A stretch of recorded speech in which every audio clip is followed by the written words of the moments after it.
नमस्कार। आज हम एक बहुत ही दिलचस्प किताब पर बात करने वाले हैं, ब्रायन ट्रेसी की ईट दैट फ्रॉग। ये किताब दरअसल टाइम मैनेजमेंट और टालमटोल छोड़ने के बारे में है, कैसे कम वक्त में ज्यादा काम करें। हाँ, और इसके जो तरीके हैं वो सुनने में तो बड़े सीधे लगते हैं, पर असल जिंदगी में कितने कारगर हैं ये देखना इंटरेस्टिंग होगा। बिल्कुल।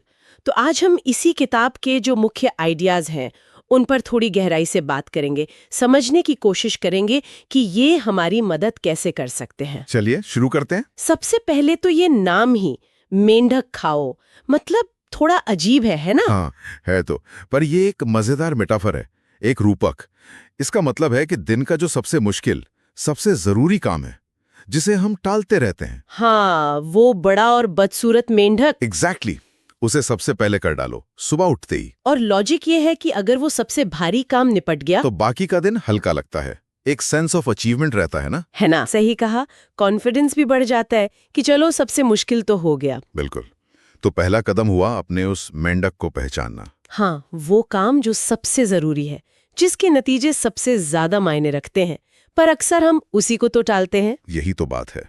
और यहाँ एक और नुक्ता है, जरूरी नहीं कि मेंढक हमेशा सबसे बड़ा या सबसे मुश्किल दिखने वाला काम ही हो। अच्छा, मतलब कई बार कोई छोटा सा काम भी असर के लिहाज से बहुत बड़ा हो सकता है। तो सिर्फ मुश्किल काम नहीं, बल्कि सही काम पहचानना जरूरी है। ये पहचानना कि कौन सा काम असल में सबसे ज्यादा वैल्यू देगा। बिल्कुल। और यहीं पर वो 80-20 वाला नियम आता है ना, पेरेटो प्रिंसिपल। हाँ, किताब इस पर बहुत जोर देती है कि हमारे सिर्फ 20% एफर्ट्स हम लगभग 80% रिजल्ट्स लाते हैं। सही। तो हमें अपनी एनर्जी उन टॉप 20% कामों पर फोकस करनी चाहिए। सुनने में तो बहुत लॉजिकल लगता है। हाँ, पर करने में थोड़ी मुश्किल होती है। हम अक्सर छोटी छोटी चीजें करके बिजी फील करना चाहते हैं। हाँ, वो आसान लगता है, टिक मार्क लगाना लिस्ट पर। जबकि ये प्रिंसिपल कहता है कि उन कुछ गिने चुने कामों पर ध्यान दो जो सच में फर्क डालेंगे, भले ही वो थोड़े मुश्किल हों। ठीक है, तो मेढक पहचाना, 80-20 से प्रायोरिटी तय की, अब करना कैसे है?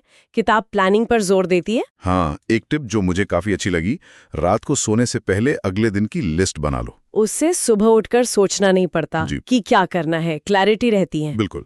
और एक और बात, मल्टीटास्किंग को ना कहें। हाँ, ये तो आजकल बहुत सुनने में आता है।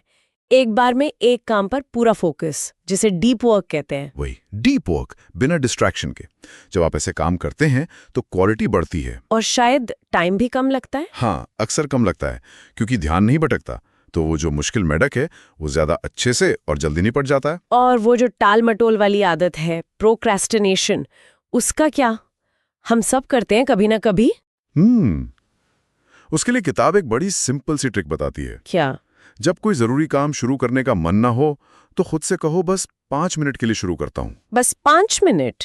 इससे क्या होगा? ये एक साइकोलॉजिकल ट्रिक है। अक्सर काम शुरू करना ही सबसे मुश्किल होता है। वो पहला कदम। एक बार आप 5 मिनट के लिए बैठ गए तो मोमेंटम बन जाता है। अच्छा। हाँ, ये हो सकता है। एक बार शुरू हो जाए तो फिर शायद करती चले जाएं। बिल्कुल। वो 5 मिनट कब आधा घंटा बन जाते हैं पता नहीं चलता। ये उस शुरुआती हिचक को तोड़ने का तरीका है। इंटरेस्टिंग। और आखिर में किताब कहती है लक्ष्य स्पष्ट होने चाहिए, क्लियर गोल्स। हाँ, बिना मंजिल के दौड़ना बेकार है। अगर पता ही नहीं कि सबसे जरूरी क्या है तो मेंढक कैसे चुनेंगे? सही बात है। हर दिन के, हर हफ्ते के टॉप गोल्स तय करना, ये आपको दिशा देता है, फोकस बनाए रखने में मदद करता है। हालांकि ये सब आदतें बनाने में थोड़ा डिसिप्लिन तो लगता है शुरू में। हाँ बिल्कुल, ये एक स्किल है, प्रैक्टिस से ही आती है, रातों रात नहीं होता, धीरे धीरे आदत बनती है। तो अगर हम पूरी बात को समेटें तो निचोड़ यही है कि अपना सबसे जरूरी, सबसे मुश्किल काम पहचानो और उसे सुबह सबसे पहले खत्म कर दो। इससे पूरे दिन एक कंट्रोल और कॉन्फिडेंस की फीलिंग रहती है। हाँ, जैसा ट्रेसी कहते हैं, सोचो कम, एक्शन ज्यादा लो। सही। और यहाँ शायद एक सोचने वाली बात छोड़ सकते हैं हम। हाँ। कि आज की दुनिया में जहाँ इतनी सारी चीजें हमारा ध्यान खींचती हैं, इतने